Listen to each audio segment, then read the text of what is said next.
Hey guys, it's Alex with Hammond Watch. I'm here today with a bit of a blast from the past. This is a Seiko SRP783. In 2013, Mount Fuji was officially listed as a World Heritage Site, and in 2014, to commemorate the occasion, Seiko made 3 Mount Fuji limited edition watches, and in my opinion, this is the most attractive of the 3. Once they sold out, they kind of disappeared. You know, I don't see them change hands very often. This is my first time getting hands-on experience, and I figured I'd go ahead and share it with you guys and give you an idea of the sizing and spec. The case on this, it's kind of chunky. Depending on where you measure, because you'll see there are pretty big cutouts in the bezel. You're looking at 44.5 or 45 millimeters in width. The height of the watch is 13 millimeters, and then you have a 6.5 millimeter push-pull crown that is unsigned. The lug tip to lug tip is 50 millimeters, which is kind of right on the edge of being overly large for me. But once you go into the lug holes, you're looking at 46 millimeters, which makes the watch extremely comfy. So if you don't mind the size, it is extremely well proportioned. You have a 22 millimeter lug width, and then what is actually a pretty nice rubber strap. Relatively pliable, pretty nice. You know, not quite the same level that you're getting from modern day Turtles and Samurai, but not bad, especially for the time and coming from Seiko. The strap does taper down to 20 millimeters, and then you jump back up to 24.5 millimeters for the tang buckle. With the exception of polishing between the lugs, the top and sides of the watch are completely bead blasted. I really like the aesthetic. It makes it feel like a tough, rugged kind of tool watch, which is extremely appropriate when you have something that's kind of designed around mountaineering. The polishing between the lugs carries over to the underside of the watch as well as its case back.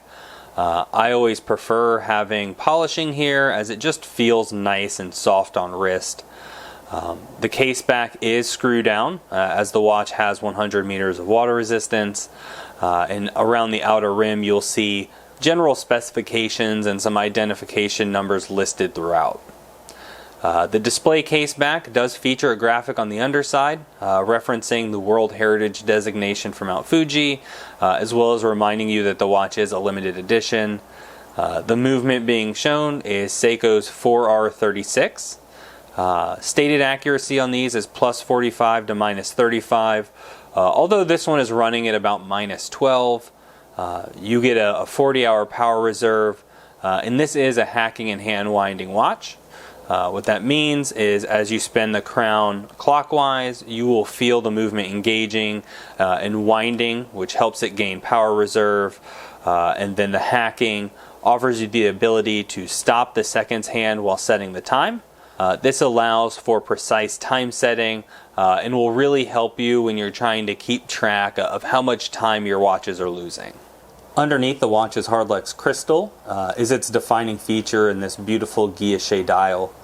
I'm a huge fan of this pattern. It's got a great wave to it, and being broken into these triangular sections that meet at the center of the watch, it really does kind of inspire that overhead view of a mountain, which ties into the theme beautifully.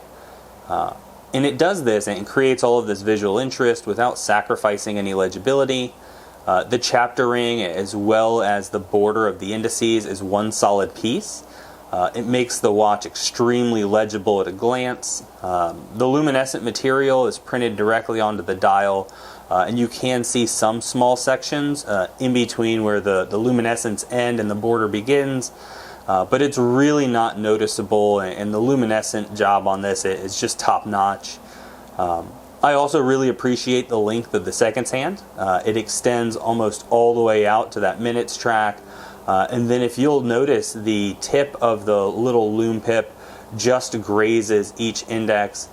It's a small detail, but when you get the length of a seconds hand right, I think it really does help pull a watch together.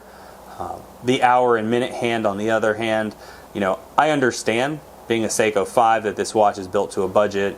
I'm just not necessarily a huge fan of painted blue hands. You'd have liked to seen them blued, especially being a limited edition watch. But that said, it doesn't look bad. You just get those little sections where the paint is thinning out towards the edge, but a really small gripe there. When it comes to the Seiko 5 range of watches, this is absolutely one of my favorite lines. Very big, wide indices. It leaves plenty of room for them to apply their proprietary LumiBright, which has an extremely vivid green glow and does last through the night. The blue bezel on this watch is bi-directional, so you can go either direction. There's no clicking mechanism holding it in place. It moves freely and is meant to be kind of operated easily with gloves on and going with that mountaineering theme. These types of compass bezels aren't necessary ever. You can tell the direction by using the hands of your watch as well as the position of the sun. With a compass bezel, you're then meant to adjust it to show that direction.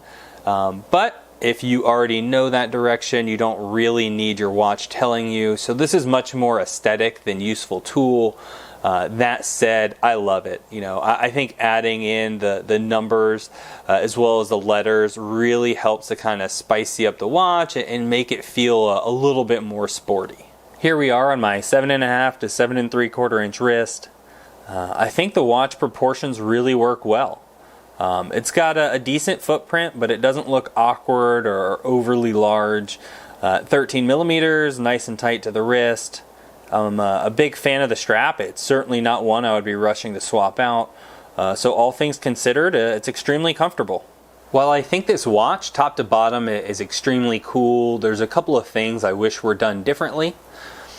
Mainly, I'd like everything that's red outside of the tip of the seconds hand to be removed. Seiko really liked using this 5 counterbalance on their limited editions.